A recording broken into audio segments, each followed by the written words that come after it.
Hello student, welcome to you on this video start करने से पहले आपको बता दूं कि आज का हमारा ये वीडियो क्लास 12th लेखा शास्त्र की प्रथम बुक के पहले अध्याय यानी अलाभकारी संस्थाओं के उदाहरण नंबर 13 को हल करने के लिए बनाया गया है। ये उदाहरण नंबर 13 आपकी क्लास 12th की लेखा शास्त्र की पहली बुक में पेज नंबर 40 पे दिया गया है, जिसका सॉल्यूशन हम इस वीडियो में समझेंगे। तो स्टूडेंट स्टार्ट करते हैं इसका सॉल्यूशन। उदाहरण नंबर 13 में आपको बोला है 31 मार्च 2017 को समाप्त वर्ष से संबंधित फ्रेंड्स क्लब का प्राप्ति भुगतान खाता निम्न प्रकार है। हमें फ्रेंड्स क्लब की नाम का एक अलाभकारी संगठन है, अलाभकारी संस्था है, उसका प्राप्ति भुगतान खाता दिया गया है। प्राप्ति भुगतान खाता में आरंभिक हस्तस्थ रोकड़, चंदा, खेलों से आय, 8% प्रतिभूतियों का विनियोग पर आय, ये प्राप्ति साइड में दिए गए हैं। और इसी तरह से भुगतान पक्ष में वेतन, स्टेशनरी, करम दरें, दूरभाष प्रभार, 8% गवर्नमेंट सिक्योरिटीज, सरकारी प्रतिभूतियां, विविध व्यय, कोरियर सेवा प्रभार और अंतिम हस्तस्थ रोकड़ के नाम से मदद दी गई है। इसके बाद हमें अतिरिक्त सूचनाएं दी गई है।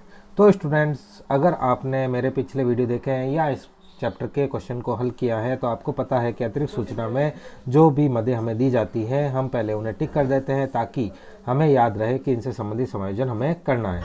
तो इसके लिए हम पढ़ते हैं अतिरिक्त सूचनाओं को। तो अतिरिक्त सूचना में जो हमारी पहली सूचना में दी गई है वो है क्लब में 500 सदस्य हैं, प्रत्येक सदस्य वार्षिक चंदा 50 रुपये का भुगतान करता है। ये हमारी पहली सूचना चंदे से संबंधित दी गई है। तो इस हिसाब से मैं चंदे को टिक कर देता हूँ, क्योंकि अतिरिक्त सूचना दी गई है तो चंदे का समायोजन मुझे करना पड़ेगा। अब इसके बाद अतिरिक्त सूचना में वर्ष से संबंधित बहुत सारी मिस्टेक्स की गई है। वर्ष से संबंधित मिस्टेक्स इस प्रकार की गई है कि यह वर्ष 31 मार्च 2017 को समाप्त होने वाला वर्ष है, यानी यह वर्ष 2016-17 चल रहा है। लेकिन प्रश्न में जो प्रारंभिक वर्ष है उसे 15-16 मानते हुए प्रविष्टि की गई है। तो इस हिसाब से हमें सीधा सा है इस वर्ष की राशि को वर्ष 2016-17 की राशि से मानना है। जैसे कि इसी में प्रथम अतिरिक्त सूचना में हमें बोला है कि वर्ष 2016-17 के प्रारंभ में 15-16 यानी पिछले वर्ष के चंदे की राशि 17,500 थी और 40 सदस्यों ने 16-17 के लिए यानी इस वर्ष के लिए चंदे का अग्रिम भुगतान कर दिया था।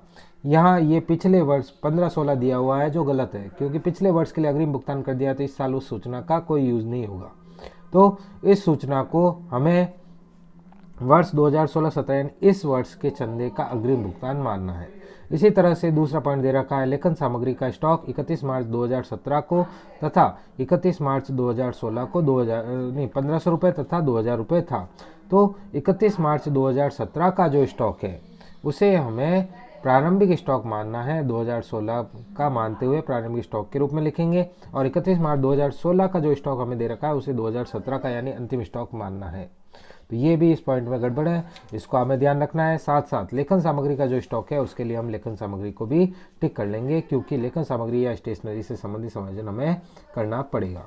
इसके बाद 31 मार्च 2017 को यानी इस वर्ष के अंत में कर एवं दरों का अग्रिम भुगतान आने वाली 31 जनवरी तक किया गया है। अब 31 मार्च 2017 को कर और दरों का अग्रिम भुगतान हो रखा है, तो कर और दरों को भी हमें टिक कर देना है, क्योंकि इससे रिलेटेड समायोजन भी हमें करना पड़ेगा। कर और दरों के बाद पॉइंट नंबर 4 में हम बोला है 31 मार्च 2015 और 17 को बकाया दूरभाष प्रभार 3000 और 2000 रुपये है। पहले तो हमें इसमें करेक्शन कर देना है कि जो 2015 लिखा है उसकी जगह 2016 है और 2016 जो लिखा है उसकी जगह 2017 है। 31 मार्च 2016 और 17 को बकाया दूरभाष प्रभार यानी पिछले साल का और इस साल का बकाया दूरभाष प्रभार 3000 और 2000 रुपये है। तो इनका समायोजन भी हमें दूरभाष प्रभार यानी टेलीफोन बिल में करना है। आगे पॉइंट नंबर 5 में हमें बोला 31 मार्च 2017 को, यहाँ 2017 नहीं 2016 समझना है। 31 मार्च 2017 को 31 मार्च 2016 को उत्पन्न विविध व्यय 250 रुपये थे। मतलब शुरुआत में इस साल की शुरुआत में 250 रुपये का बकाया था और 31 मार्च 2016 जहाँ लिखा है उसकी जगह 17 समझना है, यानी इस वर्ष के अंत में बकाया दूरभाष व्यय 300 रुपये था। 31 मार्च 2017 को यहाँ 17 की जगह 16 समझना है। वर्ष की शुरुआत की बात हो रही है, तो वर्ष की शुरुआत में पुस्तकों में भवन का मूल्य 20,000 रुपये है। यह 20,000 रुपये नहीं है, इसको हमें 2 लाख रुपये मानना है। 31 मार्च 2017 को पुस्तकों में वन का मूल्य 2 लाख रुपए है तथा इस पर 10% वार्षिक दर से हाश लगाया जाएगा। अंतिम पॉइंट हमें दे रखा है कि 31 मार्च 2017 को 8% प्रतिभूतियों का मूल्य 75,000 रुपये है। अब ये 2017 की नहीं, ये पिछले वर्ष की बात हो रही है, यानी 31 मार्च 2016 की वर्ष के शुरुआत की बात हो रही है कि 75,000 रुपये की प्रतिभूतियां थी जो कि सममूल्य पर खरीदी गई थी, यानी उस समय इन्हें इसी भाव पे खरीदा गया था। 31 मार्च 2017 को यानी इस साल के अंत में आज के दिन 25,000 रुपये मूल्य की सरकारी प्रतिभूतियां और क्रय की गई है। तो वर्ष के शुरुआत की प्रतिभूतियां 2016 वाली 75,000 मानी जाएगी और वर्ष के अंत की प्रतिभूतियां 25,000 रुपये मानते हुए हमें प्रविष्टि करनी है। इसके बाद हमें कहा गया है कि आपको 31 मार्च 2017 को समाप्त होने वाले वर्ष का आयव्यय खाता और इसी दिन का तुलन पत्र बनाना है। तो स्टूडेंट्स, पूरा प्रश्न अच्छे से समझ लेने के बाद, इंपॉर्टेंट टॉपिक को टिक कर लेने के बाद हमें अगला काम करना होता है इसका प्रारंभिक तुलन पत्र बनाने का, क्योंकि जब तक प्रारंभिक तुलन पत्र नहीं होगा हम ना तो आयव्यय खाता बना पाएंगे ना ही अंतिम तुलन पत्र बना पाएंगे। तो स्टूडेंट्स, हमें इसका एक प्रारंभिक तुलन पत्र बनाना होगा। इसके बाद अगर हम बात करें तो इसी में से समायोजन हो जाएगा। पॉइंट नंबर 7 में 8% प्रतिभूतियों के बारे में बात हो रही है। तो 8% प्रतिभूतियां एक तो हमें इस साइड में दे रखी हैं जिसका हमें समायोजन करना है, और एक 8% प्रतिभूतियां सब मूल्य पर भुगतान के रूप में दे रखी हैं जिसको भी हमें लिखना है। तो इनका हमें समायोजन करना है, ये हमें याद रखना है। तो अभी हम करते हैं इसका सॉल्यूशन स्टार्ट। सॉल्यूशन स्टार्ट करने में आपको पता है कि सर्वप्रथम हमें प्रारंभिक तुलन पत्र बनाना होता है जिसकी सहायता से हम अंत का आयव्यय खाता और तुलन पत्र बनाते हैं। तो स्टार्ट करते हैं हमारा प्रारंभ का तुलन पत्र बनाना। तो स्टूडेंट्स, जैसा कि आपको स्क्रीन पे दिख रहा है, प्रारंभिक तुलन पत्र बनाने के लिए आपको इस फॉर्मेट में आंसर लिखना होता है। कार्यशील टिप्पणी का ये पार्ट होता है, यानी एक वर्किंग नोट होता है जिसमें हमें लिखना होता है 1 अप्रैल 2016 को क्लब का प्रारंभिक तुलन पत्र, जिसका दायित्व पक्ष और संपत्ति पक्ष होता है। दायित्व पक्ष में राशि का कॉलम होता है और इसी तरह से संपत्ति पक्ष में राशि का कॉलम होता है। अब बात करते हैं इसके अंदर लिखी जाने वाली मदों के बारे में। तो स्टूडेंट्स, शुरुआत में हमें दे रखा है प्राप्ति एवं भुगतान खाते में कि आरंभिक हस्ताक्षर रोकड़।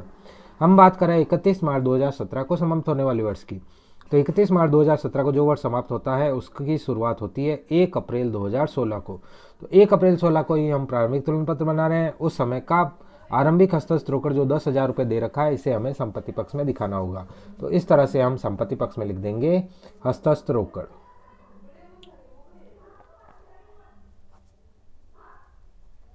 और हस्ताक्षर रोकड़ जो है उसमें हमारी राशि आ जाएगी 10,000 रुपये। ये प्रथम मद का हमने लेखा कर लिया। हस्ताक्षर रोकड़ को लिखने के बाद अगला हमें बताया गया है चंदे के बारे में। चंदा पिछले साल का 15,000 रुपये मिला था, यानी पिछले साल कुछ चंदा बाकी था जो इस साल मिला है। तो या तो हमें 15,000 रुपये पूरे लिख देने हैं, या अगर अतिरिक्त सूचना में कुछ और सूचना में दे रखी है तो उसे प्रारंभिक तुलन पत्र में लिखा जाएगा। जैसा कि हमें बोला है वर्ष 2016-17 के प्रारंभ में, यानी आरंभिक तुलन पत्र की बात हो रही है। 15-16 यानी पिछले साल का चंदा 17,500 रुपये बकाया था।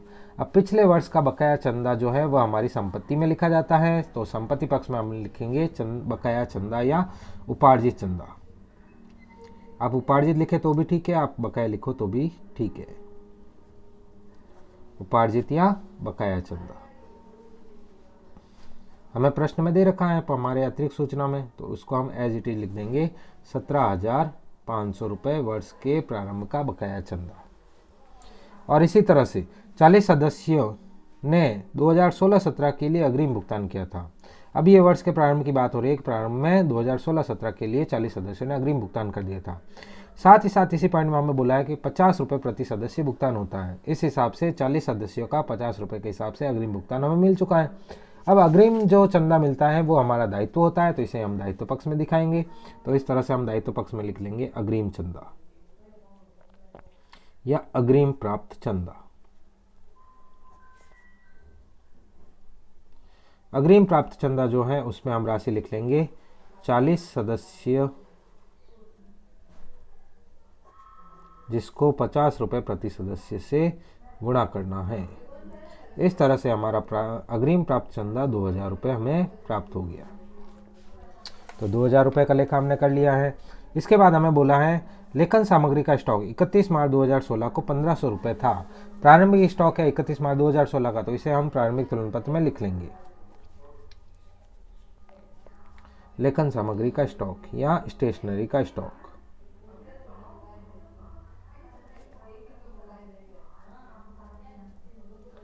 लेखन सामग्री का स्टॉक। लेखन सामग्री के स्टॉक में हम 1500 रुपये की प्रविष्टि कर लेंगे। लेखन सामग्री का स्टॉक होने के बाद हमें बोला है 31 मार्च 2017 को कर एवं दरों का अग्रिम भुगतान आने वाली 31 जनवरी तक किया गया है। 31 मार्च 2017 यानी इस साल के अंत में हमने आने वाली जनवरी तक भुगतान कर दिया है। अब हम बात करते हैं हमने कितने महीनों का अग्रिम भुगतान किया है। तो मार्च जो 31 मार्च को खत्म हो रहा है, उसके बाद अप्रैल, मई, जून, जुलाई, अगस्त, सितंबर, अक्टूबर, नवंबर, दिसंबर, जनवरी, टोटल 10 महीने का हमने अग्रिम भुगतान कर लिया है। अब आगे बोला है वार्षिक प्रभार 1500 रुपये है। वार्षिक प्रभार है यानी ये काम हर साल होता है, यानी हर साल हम 10 महीने का अग्रिम भुगतान करते हैं। तो इस तरह से हमें अग्रिम भुगतान को 10 महीने के हिसाब से प्रति वर्ष लिखना पड़ेगा। तो कर एवं दरों का जो अग्रिम भुगतान होता है वो संपत्ति पक्ष में आता है, क्योंकि अग्रिम भुगतान संपत्ति का पार्ट है। तो हम अगली मद लिखेंगे संपत्ति पक्ष में, कर एवं भुगतान है तो अग्रिम, कर एवं दरों का अग्रिम भुगतान, कर एवं दरों का अग्रिम भुगतान।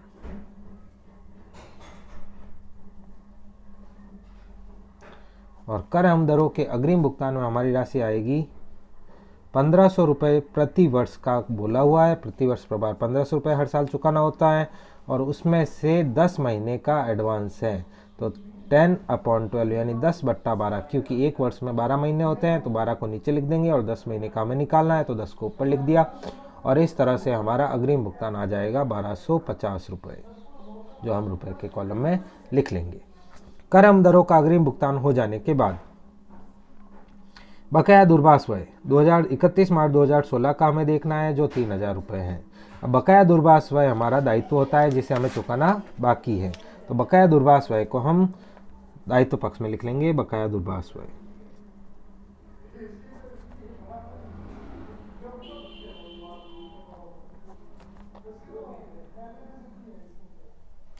बकाया दूरभाष व्यय की राशि हमें 3000 रुपये दे रखी है, तो इस 3000 रुपये को हम एज इट इज बकाया दूरभाष व्यय के नाम से लिख लेंगे। अगला पॉइंट हमें दे रखा है 31 मार्च 2016 को उत्पन्न विविध व्यय 250 रुपये थे, यानी ये भी बकाया थे 250 रुपये। और इसी तरह से वर्ष के अंत में 2017 को 300 रुपये बकाया थे, तो इसे हम बकाया विविध व्यय के नाम से दिखा देंगे। तो ये हो जाएगा हमारा बकाया विविध व्यय, बकाया विविध व्यय।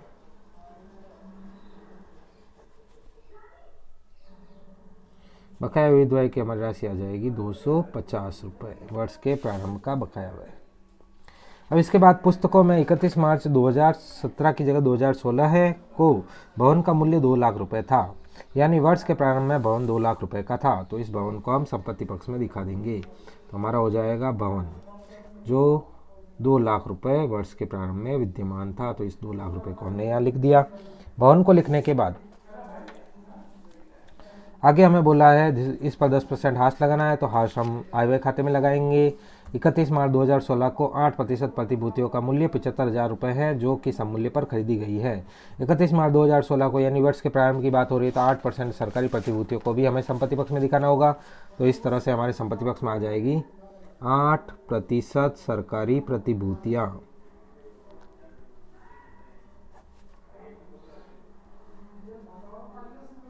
इसमें हम राशि लिख लेंगे 75,000 रुपये। 8% सरकारी प्रतिभूतियाँ, जिसकी राशि आएगी 75,000 रुपये। 8% सरकारी प्रतिभूतियाँ 75,000 रुपये हो जाने के बाद सभी मदों का लेखा हमने कर लिया है। तो सारी मदें आ जाने के बाद अभी हम इसकी प्रारंभिक शेष को निकालेंगे, जो हमारा सामान्य संचय या पूंजीगत संचय के नाम से जाना जाएगा। तो इस तरह से हम सामान्य संचय या पूंजीगत संचय की गणना कर लेंगे। सबसे पहले हम संपत्ति पक्ष का योग करेंगे, उसमें से दायित्व पक्ष का योग घटाया जाएगा और जो पीछे बचेगा वह हमारा सामान्य संचय या पूंजीगत संचय कहलाएगा। तो संपत्ति पक्ष में हमारे दे रखा है 10,000 रुपये प्लस 17,500 रुपये प्लस 1,500 रुपये प्लस 1,250 रुपये प्लस 2 लाख रुपये प्लस 75,000 रुपये। और इस तरह से हमारा आंसर आ जाता है 3,05,250 रुपये संपत्ति पक्ष का योग। ये संपत्ति पक्ष का योग 3,05,250 रुपये तो हम टोटल के कॉलम में लिख लेंगे, और इसमें दायित्व पक्ष की जब राशि घटाई जाएगी 2,02,000 रुपये और 3,000 रुपये यानी 5,000 रुपये और 250 रुपये घटाने के बाद पीछे बचेगा 3 लाख रुपये का शेष। तो ये जो 3 लाख रुपये का शेष है इसे हम पूंजीकोष या सामान्य संचय के नाम से बुलाएंगे। तो ये हमारा पूंजीगत या सामान्य संचय हो जाएगा।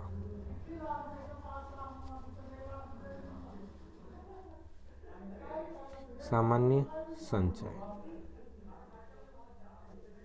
जिसकी राशि 3 लाख रुपए हमें लिख देनी है। अब ये सामान्य संचय हमारा आ गया है जो हमें अंतिम तुलन पत्र बनाने में काम में लेना है। तो स्टूडेंट्स, इस प्रकार हमारा प्रारंभिक तुलन पत्र यहाँ पूर्ण हो जाता है।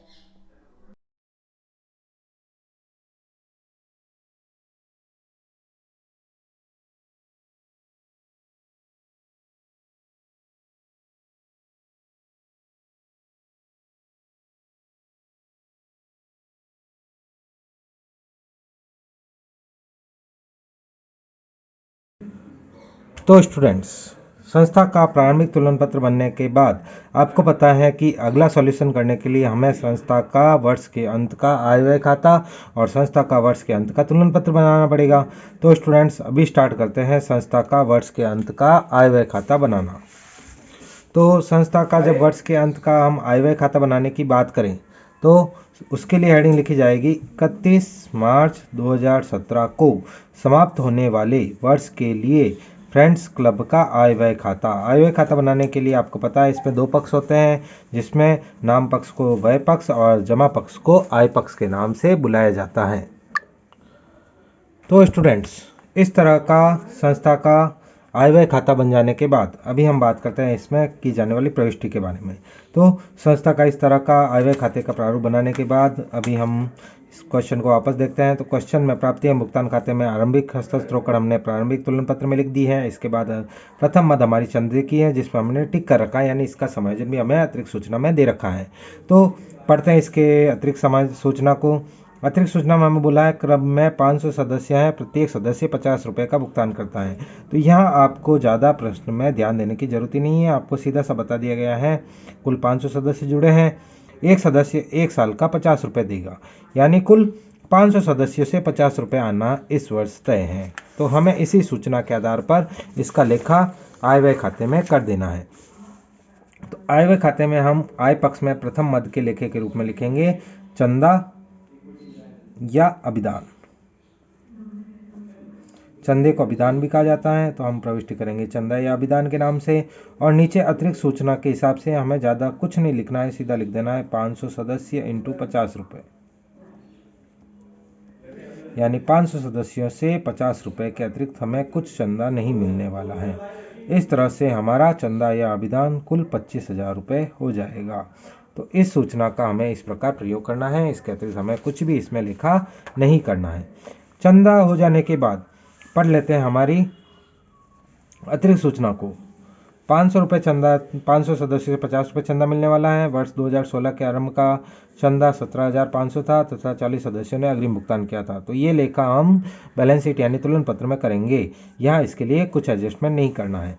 आगे बात करते हैं हम सूचना नंबर 2। उससे पहले देख लेते हैं कि प्राप्ति भुगतान में और कौन कौन सी मदें हैं। तो प्राप्ति भुगतान में अगली मद है खेलों से आए 17,800 रुपये। इसके साथ कोई भी अतिरिक्त सूचना नहीं है, तो इसको हम एज इट इज लिख देंगे खेलों से आय के नाम से, खेल से आय, और उसकी राशि लिख दी जाएगी 17,800 रुपये। खेल से आय 17,800 रुपये हो जाने के बाद 8% सरकारी प्रतिभूतियों में विनियोग से ब्याज 5,000 रुपये मिला है। लेकिन जो हमारी अतिरिक्त सूचना है, अतिरिक्त सूचना में हमें कहा गया है कि 31 मार्च 2016 को 8% प्रतिभूतियों का मूल्य 75,000 रुपये था।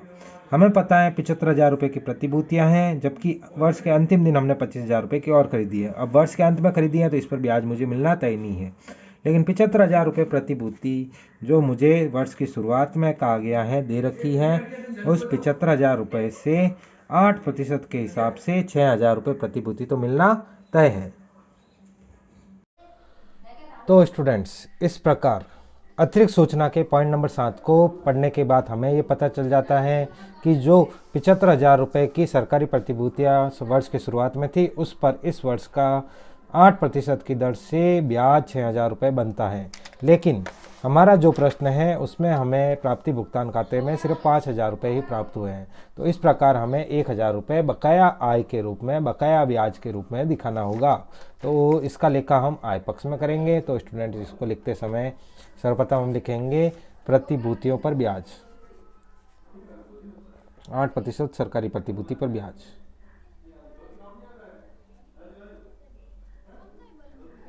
आठ प्रतिशत सरकारी प्रतिभूति पर ब्याज। 8% सरकारी प्रतिभूति पर हमारा जो ब्याज है वह बन रहा है 5,000 रुपये। साथ ही हमें पता है कि हमें टोटल 6,000 रुपये मिलना चाहिए था 75,000 रुपये के 8% की दर से। इस तरह से हम लिखेंगे प्लस बकाया ब्याज या उपार्जित ब्याज, और उसकी राशि हमें 1,000 रुपये दिखानी है। इस प्रकार हमारा इस वर्ष का ब्याज 6,000 रुपये बनेगा। इस 6,000 रुपये को हम अतिरिक्त सूचना में नीचे दिखा सकते हैं। 75,000 रुपये इंटू 8% पूरे साल का ब्याज हमारे 6,000 रुपये होता है, जबकि हमें 5,000 रुपये ही मिला है। इस प्रकार 1,000 रुपये हमने इसको बकाया ब्याज के नाम से दिखाया है। अब 8% सरकारी प्रतिभूतियों पर ब्याज हो जाने के बाद अब हम बात करते हैं प्राप्ति भुगतान की सारी मदों को हो जाने के बाद वेतन पक्ष की, भुगतान पक्ष की। तो भुगतान पक्ष की जो मेरी पहली मद है वो है 20,000 रुपये वेतन, जिसे हम व्यय पक्ष में दिखा देंगे। तो व्यय पक्ष की प्रथम मद के रूप में हम लेखा कर लेंगे वेतन चुकाया या वेतन। वेतन की राशि 20,000 रुपये है, तो 20,000 रुपये से इसका लेखा कर लेंगे। वेतन हो जाने के बाद अगला है स्टेशनरी 4,500 रुपये, जिसमें हमने टिक कर रखा है। इसका सीधा सा मतलब है कि स्टेशनरी यानी लेखन सामग्री का लेखा करते समय हमें अतिरिक्त सूचना के पॉइंट को भी देखना है। पॉइंट नंबर 2 में हमें बोला है लेखन सामग्री का स्टॉक 31 मार्च 2016 यानी प्रारंभ में 1,500 रुपये था और अंत में 31 मार्च 2017 को 2,000 रुपये था। तो स्टॉक का लेखा हमें पता है कि प्रारंभिक स्टॉक इसमें जुड़ता है तथा अंतिम स्टॉक को इसमें से घटाया जाता है। तो इस तरह से हम लिख लेंगे लेखन सामग्री या स्टेशनरी। सबसे पहले स्टेशनरी की राशि लिखी जाएगी। स्टेशनरी जो है वो 4,500 रुपये है, तो पहले 4,500 रुपये लिख दिया। इसमें प्रारंभिक स्टॉक को तो जोड़ा जाएगा। तो स्टूडेंट्स, इस प्रकार हम स्टेशनरी के 4,500 रुपये लिखने के बाद इसमें प्रारंभिक स्टॉक तो जोड़ देंगे और अंतिम स्टॉक जो है उसकी राशि को घटा देंगे। इसमें प्रारंभिक स्टॉक के 1,500 रुपये तो जुड़ जाएंगे और अंतिम स्टॉक जो हमारा दे रखा है उसके 2,000 रुपये हमें घटा देने हैं।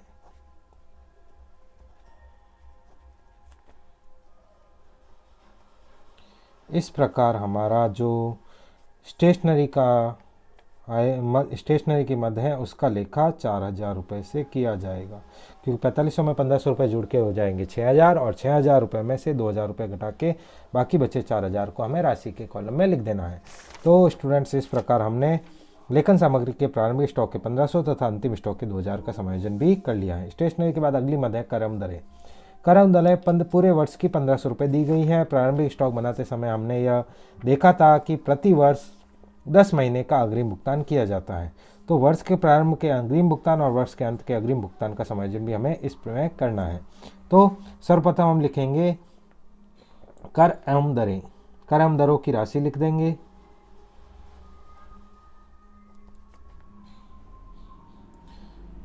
कर एवं दरें हमें दे रखी है 1,500 रुपये और हमें यह कहा गया है पॉइंट नंबर 3 में कि अग्रिम भुगतान 31 जनवरी तक यानी आने वाले 10 महीनों का हमने अग्रिम भुगतान किया है, जो प्रति वर्ष चुकाया जाता है 1,500 रुपये, यानी प्रति वर्ष 1,500 रुपये में से 10 महीने का अग्रिम भुगतान होता है। तो वर्ष के प्रारंभ का और अंत के अग्रिम भुगतान का लेखा हमें इसमें करना होगा। आपको पता है प्रारंभिक अग्रिम भुगतान इसमें जुड़ता है और अंतिम अग्रिम भुगतान इसमें से घटता है। तो प्रारंभिक अग्रिम हमें इसमें जोड़ना है और इसी तरह से अंत का अग्रिम इसमें से घटा दिया जाएगा।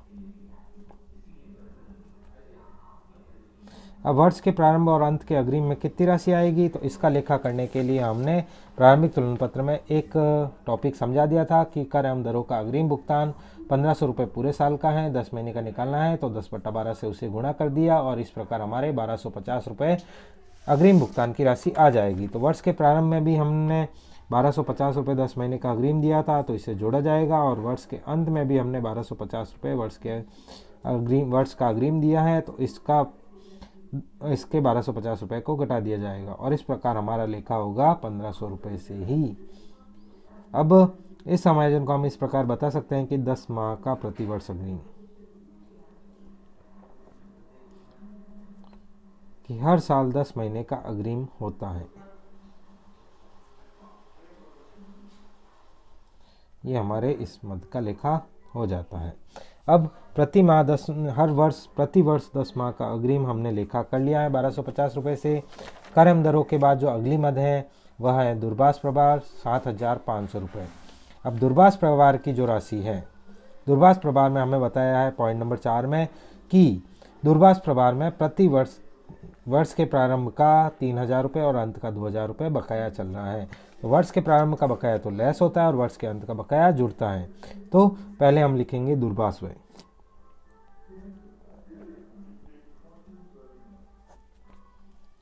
दूरभाष व्यय में हम वर्ष के अंत की राशि को तो जोड़ेंगे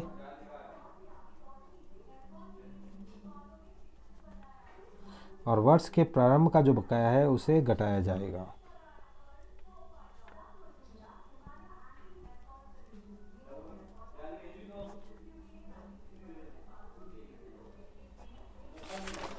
दूरभाष व्यय की राशि हमें 7500 दे रखी है। वर्ष का प्रारंभिक दूरभाष व्यय 3000 रुपये है जो घटेगा और वर्ष के अंत का दूरभाष व्यय 2000 रुपये जुड़ेगा। तो 7500 रुपये जो हमारा दूरभाष व्यय है उसमें वर्ष के अंत की राशि 2000 रुपये जोड़नी है और प्रारंभ की 3000 रुपये घटा देनी है। तो दूरभाष व्यय तो हमारा 7500 हो गया। वर्ष के अंत का बकाया 3000 रुपये है, ये हमने जोड़ दिया है, और वर्ष के प्रारंभ का बकाया 2000 रुपये है, तो ये हमारा घट जाएगा। वर्ष के प्रारंभ के 3000 रुपये थे, अंत के 2000 रुपये थे, तो प्रारंभ के 3000 रुपये तो हमें घटाने थे और अंत के 2000 रुपये हमें इसमें जोड़ने हैं। तो इस प्रकार 7500 प्लस 2000 9500 हो जाएगा। 9500 में से 300 रुपये घटाने के बाद पीछे बच जाएंगे 6500 रुपये। ये हमारा दूरभाष व्यय आ जाएगा। स्टूडेंट्स, आपको यहाँ एक बात और समझा देता हूँ कि ये जो वर्ष के अंत का दूरभाष व्यय दे रखा है बुक में, इसके आंसर में वैल्यू 2000 रुपये नहीं लिख के 1500 रुपये लिखी गई है। यानी अगर हम 2000 रुपये वैल्यू लेके इसको सॉल्व करेंगे तो हमारा आंसर सही नहीं आएगा जो बुक में दे रखा है। बुक वाला आंसर मैच करने के लिए हमें यहाँ 1500 रुपये अप्लाई करना होगा। तो स्टूडेंट्स, हमें कुछ नहीं करना है, जो हमने इसका आंसर लिखा है उसमें 2000 रुपये की जगह 1500 रुपये लिख देना है ताकि बुक का आंसर आ जाए। अदरवाइज़ अगर आप 2000 रुपये लेके चलेंगे तो आपका बुक का आंसर मैच नहीं हो पाएगा। तो इस प्रकार हम इस 1500 रुपये को इस 2000 रुपये की जो वर्ष के अंत का बकाया है इसे 1500 रुपये से लिख देते हैं और 7500 में 1500 रुपये जोड़ के 3000 रुपये जब घटा जाएंगे तो यहाँ भी 500 रुपये कम होकर 6000 रुपये हमारी अमाउंट आ जाएगी। तो स्टूडेंट्स, इस प्रकार हमने दूरभाष व्यय के 7500 में वर्ष के अंत का बकाया जो 2000 दे रखा था उसकी जगह 1500 रुपये मानते हुए लेखा कर लिया है और वर्ष का प्रारंभिक बकाया 3000 रुपये से लिख दिया है, जिसका समायोजन करने के बाद अंतिम राशि हमें प्राप्त होगी दूरभाष व्यय की 6000 रुपये, जिसके हिसाब से हमारी बुक के आंसर मैच होंगे। अब स्टूडेंट्स, इसके बाद आगे बात करते हैं दूरभाष व्यय के बाद अगली मद के बारे में। तो दूरभाष व्यय के बाद जो अगली मद हमें दे रखी है वह हमारे दे रखी है 8% सरकारी प्रतिभूतियाँ। 8% सरकारी प्रतिभूतियाँ हमारी संपत्ति हैं, तो इसका लेखा आय व्यय खाते में नहीं किया जाता है, इसे हम तुलन पत्र में लिखते हैं। इसके बाद अगली मद है विविध व्यय 500 रुपये। विविध व्यय के लिए हमें समायोजन दे रखा है कि विविध व्यय प्रारंभ का और अंत का बकाया था 250 रुपये और 300 रुपये। तो प्रारंभ और अंत के बकाया का लेखा हमें विविध व्यय में करना है। तो इस प्रकार पहले लेखा करेंगे विविध व्यय का।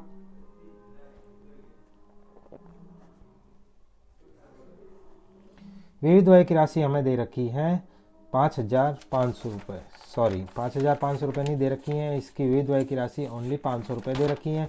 तो पहले विविध व्यय का लेखा कर लेंगे 500 रुपये से, और विविध व्यय में वर्ष के प्रारंभ का और अंत का बकाया का समायोजन करना होगा। तो जिस प्रकार हमने दूरभाष व्यय में किया था उसी प्रकार इसमें समायोजन हो जाएगा। वर्ष के अंत का बकाया तो इसमें जुड़ता है और प्रारंभिक बकाया इसमें से घटाया जाता है।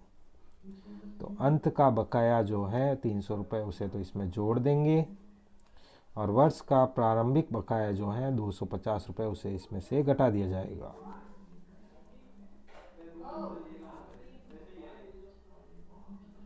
इस प्रकार हमारी जो राशि है वह आ जाएगी 550 रुपये, जिसका लेखा हम विविध व्यय में करेंगे।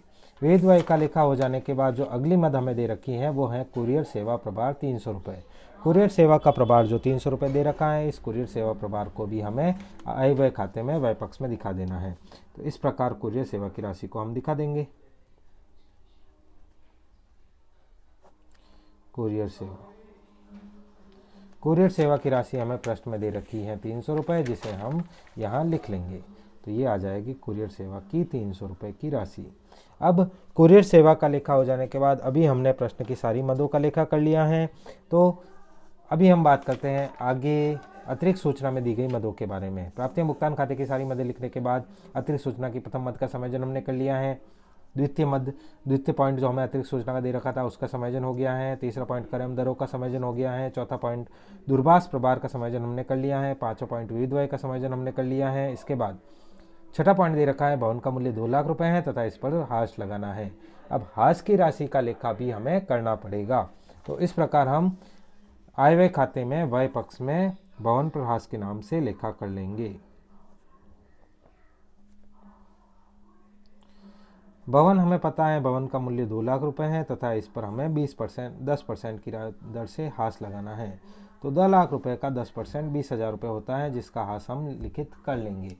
अब हाश का लेखा हो जाने के बाद अगला पॉइंट नंबर 7 हमें दे रखा है कि 31 मार्च 2016 को 8% प्रतिभूतियों का मूल्य 75,000 रुपये है जो समूल्य पर खरीदी गई है।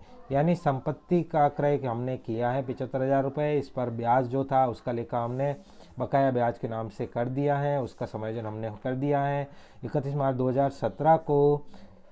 और सरकारी प्रतिभूतियाँ 25,000 रुपये की खरीदी गई हैं, तो ये वर्ष के अंत की हैं, तो इसके लिए कोई समायोजन करने की जरूरत नहीं है। इस प्रकार हमारा आय व्यय खाता यहाँ पूरा हो जाता है। तो आय व्यय खाता पूरा हो जाने के बाद अभी हम इसके आय पक्ष और व्यय पक्ष दोनों का योग कर लेंगे, और जिस पक्ष का योग कम आएगा उस तरफ हम आधिक्य या न्यूनता को दर्शा देंगे। तो स्टूडेंट्स पहले करते हैं आय पक्ष का योग। आय पक्ष में 25,000 रुपये, 17,800 रुपये और 6,000 रुपये की राशि दे रखी है। इस प्रकार आय पक्ष का योग 48,800 रुपये आता है। अभी हम बात करते हैं व्यय पक्ष के योग की। तो व्यय पक्ष में दे रखा है 20,000 रुपये, 4,000 रुपये, 1,500 रुपये, 6,000 रुपये, 550 रुपये, 300 रुपये और 20,000 रुपये। व्यय पक्ष का योग 52,350 रुपये आ रहा है। तो इस प्रकार हमें पता चलता है कि हमारे व्यय पक्ष का योग आय पक्ष के योग से ज़्यादा है, यानी 52,350 रुपये को तो हमें नीचे टोटल में लिखना है, व्यय पक्ष का योग ज़्यादा आ गया।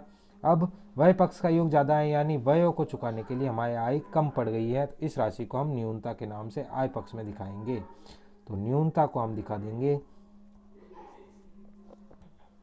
न्यूनता की राशि जो हमारे प्राप्त हुई है 52,350 रुपये, तो हमारे व्यय पक्ष का योग था, और आय पक्ष का योग अभी हमने किया था तब 48,800 रुपये आया था।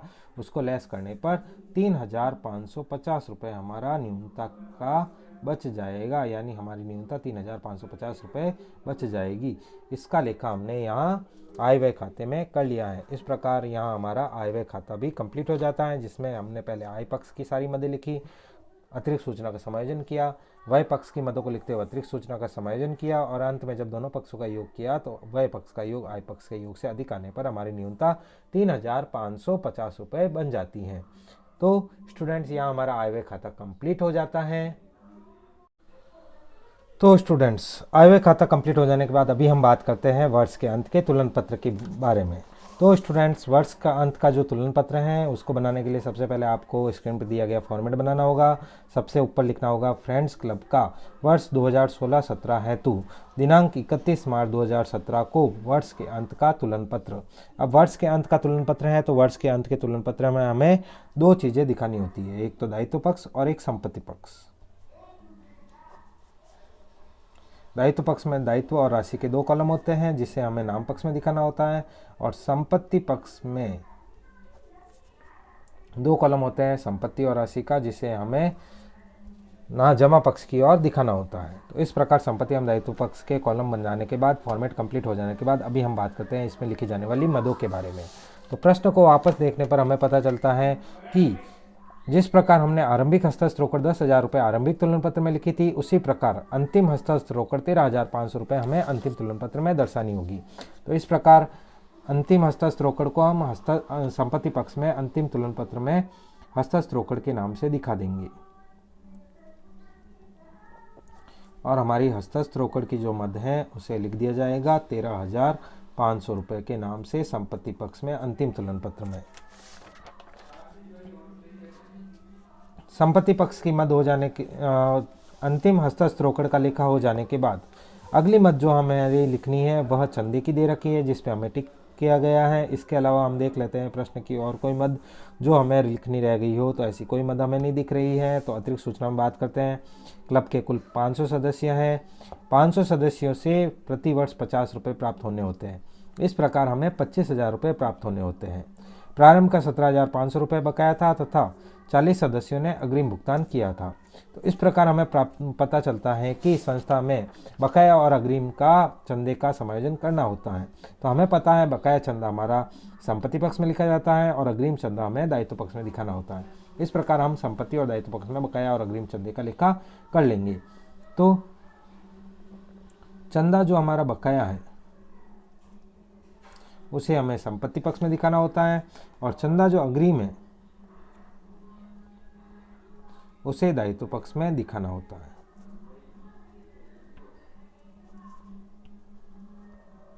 ये इन दोनों का लेखा हमें कर लेना है। अब बकाया चंदे की राशि कैसे निकालेंगे? तो बकाया चंदे की राशि निकालने के लिए हमें देखना होगा पिछले वर्ष का कितना बाकी है और इस वर्ष का चंदा कितना बाकी है।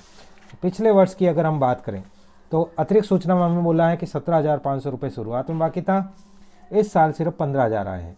तो 17,500 में से इस साल सिर्फ 15,000 ही आए हैं। तो इससे सीधा सा पता चलता है कि पिछले साल के 2,500 रुपये तो अभी तक नहीं आए हैं। तो इसको हम सबसे पहले दिखा देंगे कि पिछले वर्ष हमारे पास 17,500 रुपये आने बाकी थे, जबकि इस साल उसमें से सिर्फ 15,000 रुपये ही आए हैं। बचे हुए 2,500 रुपये अभी तक आने हैं। प्लस इस साल का चंदा 25,000 रुपये बन रहा था। कैसे बन रहा था? हमें पता है कि संस्था में कुल 500 सदस्य हैं और प्रत्येक सदस्य 50 रुपये चुकाता है। इस प्रकार 25,000 रुपये का चंदा बनता है। 40 सदस्यों ने अग्रिम भुगतान कर दिया था, तो 40 × 50 के हिसाब से 2,000 रुपये एडवांस आ गए थे। तो 25,000 रुपये में से 2,000 रुपये तो एडवांस आ गए थे जो अभी नहीं आएंगे। पीछे बचे 23,000 रुपये में से इस साल हमें 20,000 रुपये ही मिले हैं।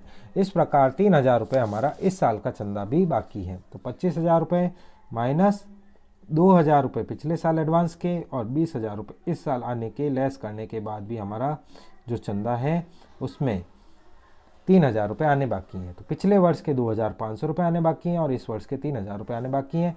इस प्रकार कुल चंदे के 5,000 और 2,000 और 3,000 रुपये मिलके 2,500 और 3,000 रुपये मिलके टोटल 5,500 रुपये हमारे चंदे के आने बाकी हैं, जिसे हम बकाया चंदे में लिख लेंगे।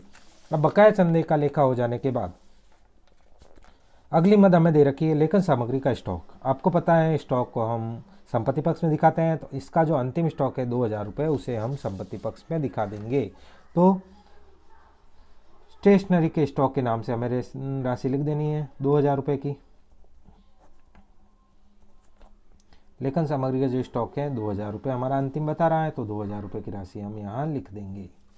अब लेखन सामग्री का स्टॉक हो जाने के बाद आगे बोला है कि कर एवं दरों का अग्रिम भुगतान 31 जनवरी तक कर दिया गया है। 10 महीने का 1,250 रुपये हमने समायोजन कर दिया है। उस समायोजन को भी हमें अंतिम तुलन पत्र में दिखाना है।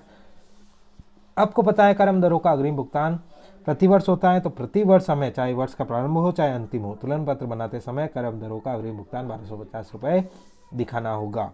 तो इस प्रकार कर एवं दरों का अग्रिम भुगतान हम अंतिम तुलन पत्र में भी दिखा देंगे।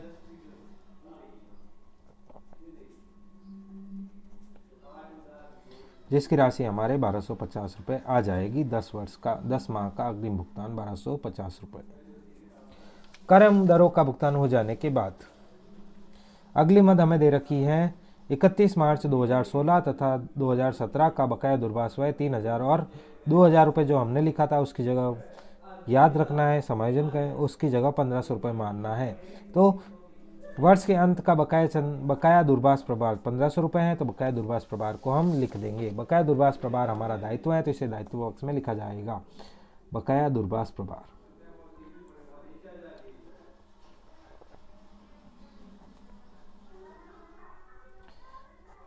बकाया दूरभाष प्रभार हमारे दे रखा है 2000 की जगह 1500 रुपये, तो हमने 1500 रुपये लिख दिया।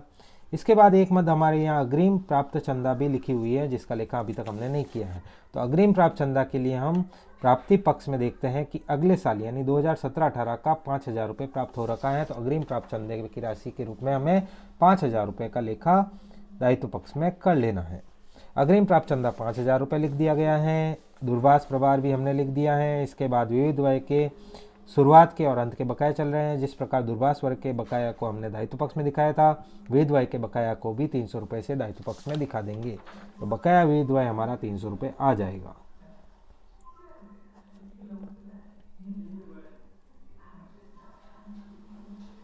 और बकाया विविध व्यय की राशि हम 300 रुपये से लिख लेंगे। बकाया विविध व्यय 300 रुपये लिख लेने के बाद अगली चीज़ हमें दे रखी है भवन का मूल्य 2 लाख रुपये था। भवन हमारी संपत्ति है तो इसका लेखा हमें दायित्व पक्ष संपत्ति पक्ष में करना होगा। तो संपत्ति पक्ष में हम लेखा करेंगे भवन। भवन का मूल्य 2 लाख रुपये है तो पहले 2 लाख रुपये लिख देंगे। हमें 10% हाश लगाना था तो इसमें से हाश के 10% यानी 20,000 रुपये हम लेस कर लेंगे।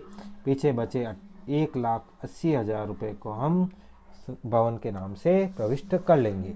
अब इसके बाद भवन का लेखा हो जाने के बाद अंतिम मद के रूप में हमें दे रखा है, अंतिम अतिरिक्त सूचना दे रखी है 8% प्रतिभूतियाँ 75,000 की थी, 25,000 रुपये की इस साल के अंत में और खरीदी गई है। तो 8% सरकारी प्रतिभूतियाँ सबसे पहले लिखी जाएगी। 8% सरकारी प्रतिभूति जिसकी राशि 75,000 रुपये थी और अतिरिक्त हमने किया है 25,000 रुपये का इस वर्ष और। तो अतिरिक्त क्रय के 25,000 रुपये को भी हम इसमें लिख देंगे। 75,000 और 25,000 रुपये दोनों मिलके 1 लाख रुपये की राशि आ जाएगी जिसे हम राशि के कॉलम में लिख देंगे। अब इस प्रकार प्रतिभूतियों पर हमें पता है कि 1,000 रुपये ब्याज भी आना बाकी है। टोटल ब्याज 6,000 रुपये बन रहा था जबकि प्राप्ति पक्ष में 5,000 रुपये लिखा हुआ है। तो उपार्जित ब्याज के 1,000 रुपये भी हमें इसके साथ दिखाने पड़ेंगे। उपार्जित ब्याज हमारा हो जाएगा 1,000 रुपये। तो इसका लेखा भी हमें इसमें कर लेना है। इस प्रकार प्रश्न में दी गई सारी मदों का लेखा हमने कर लिया है। प्रश्न में दी गई सारी मदों का लेखा करने के उपरांत अभी हम बात करते हैं आय व्यय खाते और प्रारंभिक तुलन पत्र की। तो पहले प्रारंभिक तुलन पत्र का जो सामान्य संचय 3 लाख रुपए दे रखा था, पहले उसका लेखा करेंगे। तो सामान्य संचय लिखा जाएगा हमारा 3 लाख रुपए।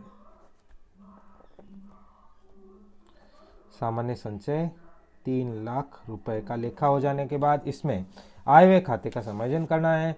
आय व्यय खाते में हमें न्यूनता प्राप्त हुई है यानी हमारा बैलेंस कम पड़ गया है, तो इस 3,550 रुपये को लेस किया जाएगा। तो न्यूनता की राशि यानी 3,550 रुपये को सामान्य संचय में से घटा दिया जाएगा।